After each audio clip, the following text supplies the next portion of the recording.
Thor kills the Galactus. Galactus का Herald बनने के बाद थॉर गैलेक्टस को एक रहस्यमय ग्रह लेकर जाता है जिससे गैलेक्टस का भूख मिटे और उसे शक्ति मिले ताकि वो ब्लैक विंटर का सामना कर सके। लेकिन उसी दौरान गैलेक्टस को पूरा ग्रह बर्बाद कर देता है और तभी वहीं बेचारे बिल आता है गैलेक्टस को उसके किए की सजा देने।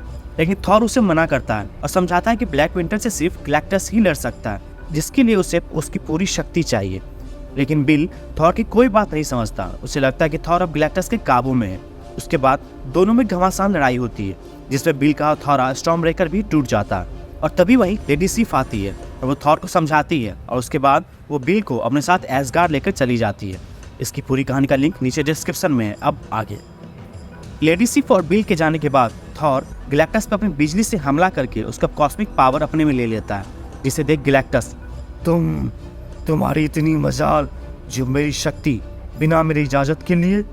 थॉर जो नई शक्ति से और भी ताकतवर हो गया था वो पूरे गुस्से में हाँ जो खाना है उखाड़ ले, वैसे मैं अब तैयार हूँ, चल तुम्हारे भोजन का प्रबंध करते हैं। उसके बाद वो दोनों 3 अलग अलग रहस्यमयी ग्रह जाते हैं जिसे खाकर गैलेक्टस को और शक्ति मिलती जिससे वो ब्लैक विंटर से सामना कर पाता। तो सबसे पहले वो एक साइलस नाम के ग्रह जाते हैं। इस ग्रह पे पहले महान जादूगर तांत्रिक रहते थे जिसकी वजह से वहाँ की जमीन में अजीबोगरीब शक्ति थी।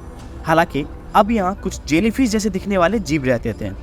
उसके बाद वो दोनों IUX-4 पे जाते हैं जहाँ भालू जैसे जीव वो ग्रह छोड़कर जाने को तैयार रहते हैं। उसके बाद बारी आती है वेंज 4002 की जहाँ कीड़े मकोड़े जैसे अजीब से जीव रहते थे। गैलेक्टस अपनी शक्ति पाने के चक्कर में वो सब ग्रह बर्बाद करता। उससे पहले थॉर उन सब ग्रह पे रहने वाले जीव जंतु को बायफ्रॉस्ट की मदद से एसगार्ड भेजते रहता है ताकि उन सब के रहने का घर हो। ये सब के बाद थॉर और गैलेक्टस 5वें ग्रह जाते हैं कायरो। यहाँ के लोग सब गैलेक्टस को अच्छे से जानते थे और वो सब उससे लड़ने को तैयार रहते हैं। थॉर उन सब के पास जाकर उन्हें समझाने की कोशिश करते रहता है। उतने में ही गैलेक्टस उस ग्रह पे हमला करता है। ये देख थॉर बिजली की रफ्तार में गैलेक्टस की तरफ जाते ये क्या स्यापा है, यहाँ अभी भी लोग हैं। गैलेक्टस अपने काम में मशहूर थॉर को जवाब देता है कि उसे किसी की इजाज़त की जरूरत नहीं है, तुम अपना काम अच्छे से किए, बहुत बढ़िया, और वैसे भी समय नहीं है हमारे पास, ब्लैक विंटर यही है। और थॉर देखता है कि वही पूरा काला बादल जैसा फैल रहा है। थॉर को तब गैलेक्टस से कई बात याद आती है। ब्लैक विंटर को देखना मतलब खुद की मौत को सामने देखना। और तब थॉर अपनी आंखों पे एक पट्टी बांध लेता है और उधर कायरो के लोग सब ब्लैक विंटर के चंगुल में बर्बाद होते रहते हैं। अपने बचे हुए समय में थॉर वापस वही ग्रह पे जाता है और बचे हुए लोगों को सॉरी बोलते वहाँ से तेजी से निकलता है। उधर गैलेक्टस अपना भूख शांत करके वो ग्रह भी बर्बाद करते थॉर को बोलता है कि चलो ये तो हो गया, अब हमें जल्दी से कुछ करना होगा। थॉर रोते हुए बताता कि हाँ ये तो साला होना ही था। खैर ब्लैक विंटर से सामना करने के बाद तुम्हें इन सब ग्रह बर्बाद करने और कायरो के लोगों को मारने की सजा मैं खुद दूंगा। और गैलेक्टस और थॉर अपने सामने सिर्फ अंधेरा देख रहे थे। कुछ ही सेकंड हुए होंगे विंटर की आवाज़ आती है जो कि थॉर को एक द ऑल बचर एंड गॉड, देवों का संहारक, बुलाते उसको ताना मारते रहता है। और उसी बीच वो थॉर पे हमला कर उसकी आंखों पे लगा पट्टी भी हटा देता है और गैलेक्टस को भी अपने चंगुल में फंसा लेता है। और जब थॉर अपनी आंखें खोलता है तो वो कोई एक अलग जगह रहता है और वहीं वो ब्लैक विंटर को जोर जोर से आवाज़ लगाकर बुलाता रहता है कि उसका सामना करे। उस पर ब्लैक विंटर फिर उसे चिढ़ाता रहता है और तभी अचानक से कोई थॉर पे पीछे से हमला करता है जिससे थॉर दूर फेंका जाता है। खुद को संभालते चौंकते हुए थॉर देखता है कि उसके सामने उसका पुराना दुश्मन जिसे वो मार दिया था वो है गॉड बचर। थॉर गॉड के हमले के जवाब देता उससे पहले उस पर फिर से हमला होता है और इस बार उसका भाई लोकी रहता है। थॉर तब गॉड पे हमला करता है और तभी मैंगॉग उसे अपने पंजे में दबोचे उठाकर पटक देता है। थॉर जैसे ही वहाँ से उठता है वो देखता है कि उसके पुराने बहुत से दुश्मन उसके सामने उससे लड़ने के लिए तैयार होते हैं।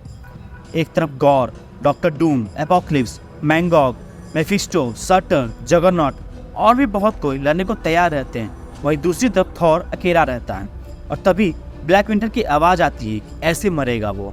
थॉर पूरे गुस्से में विंटर की बात को अनसुना करते उन सब पे टूट जाता है। उन सब में अच्छे से लड़ाई होती है। थॉर बहुत पीटा जाता है पर वो भी सबकी धुलाई करते रहता है। इन स्यापों से जब थॉर पक जाता है तब वो अपनी पूरी शक्ति से जोरों का बिजली गिराता है जिससे वहीं एक जोर का ब्लास्ट होता है। जिसके बाद वहीं थॉर और गैलेक्टस ब्लैक विंटर के चंगुल से आज़ाद रहते हैं। थॉर को लगने लगता है कि वो शायद ब्लैक विंटर को नहीं हरा सकता, लेकिन इसका मतलब ये नहीं कि वो पहले ही हार मान जाए। थॉर पूरे गुस्से में ब्लैक विंटर को ललकारता है उसके सामने आने को। ये सुनते विंटर थॉर का रूप लिए कलवा थॉर बना उसके सामने आता है ब्लैक विंटर पूरी तरह थॉर जैसा ही दिख रहा था, वैसा ही रूप, हथौड़ा और ड्रेस, बस रंग अलग था। कलवा को देख थॉर गैलेक्टस से पूछता है कि क्या यही उसे दिखा था, जिस पर गैलेक्टस हामी भरता है। इस पर कलवा उससे पूछता है कि पहली बार तो नहीं ना, तो थॉर को सच क्यों नहीं बताते। थॉर जो ये बहस के मूड में नहीं था, वो गुस्से में कलवा को बताता है कि वो उसकी दुनिया खत्म नहीं करेगा, जब तक थॉर है उसके ब्रह्मांड को कोई हाथ भी नहीं लगा सकता। तब कलवा उसे बताता है कि उसकी ब्रह्मांड की तो उससे भी अच्छे से कह के लेगा कोई। वैसे वो यहाँ कुछ खत्म करने नहीं आया, वो यहाँ आया है ताकि वो जो उसका है उसे वो ले जाए। वो वहाँ गैलेक्टस के लिए आया है जो कि उसका हेरल्ड है। ये सुनते गैलेक्टस पूरे गुस्से में उसे मना करते उस पर हमला करने लगता है। उधर कलवा बड़े प्यार से गैलेक्टस को समझाता है कि वो कभी झूठ नहीं बोलता, उसने उसे जिंदा छोड़ा ताकि जिंदगी भर वो उसकी गुलामी करे। उसकी वजह से उसे इतनी ताकत मिली जिसे अब वो वापस लेने आए। और ये कहते कलवा अपनी शक्ति से गैलेक्टस को जोर का मारता है, जिससे गैलेक्टस काफी दूर एक बंजर सी जमीन पर गिर जाता है। गैलेक्टस तब थॉर से मदद की भीख मांगता है, लेकिन थॉर भी उसे अपने बिजली से जोर का मारते हुए बताता है कि वो चुपचाप रहे। ब्लैक विंटर और गैलेक्टस के बीच बस एक वही है। तब गैलेक्टस अपनी नई शक्ति का धौंस दिखाते उस पर हमला करते बताता है कि वो अब पहले से बहुत शक्तिशाली है। थॉर जो गैलेक्टस के हमले को रोके रहता है, वो तब गैलेक्टस को बताता है क्योंकि उसने ऐसा होने दिया इसीलिए, और ऐसी शक्ति जो उसने चुराई है।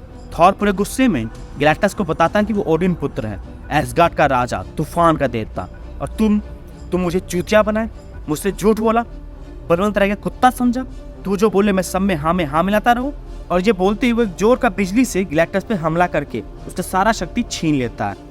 उसके बाद थॉर अपनी पूरी शक्ति से उस पर हमला करते उसे उसकी सारी गुनाह याद दिलाते बताते रहता है कि ये सब उसके द्वारा बर्बाद की अनगिनत ग्रहों, एसगार्ड में जो तबाही मचाई उसके लिए, पृथ्वी के लिए मैं तुम्हें मौत की सजा सुनाता हूँ। ये कहते थॉर अपनी पूरी शक्ति से अपना हथौड़ा गैलेक्टस पे फेंकता है, जिससे उसका अस्थि पंजर सब ढीला हो जाता है।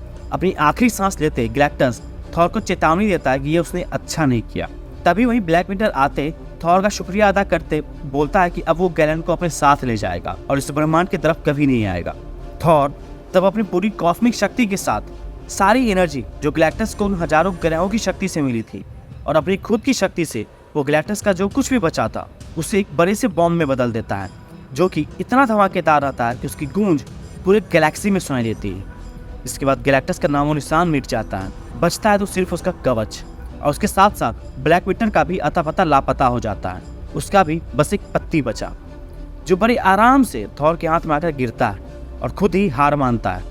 और तब वो थॉर को उसका अंत दिखाता है, जिसमें उसे दिखता है कि थैनोस म्योनियर लिए हुए हैं, उसके म्योनियर में इन्फिनिटी स्टोन्स लगे हुए हैं, और उसके दूसरे हाथ में एक काला रंग का अजीब सा लोहे का गॉन्टलेट रहता है, और उसके पीछे पूरी मार्वल जॉम्बीज रहती है। इसी के साथ ही कहानी खत्म। तो दोस्तों, आपको ये कहानी कैसी लगी हमें कमेंट सेक्शन में जरूर बताएं, और चैनल को शेयर सब्सक्राइब करना ना भूलें। शुक्रिया।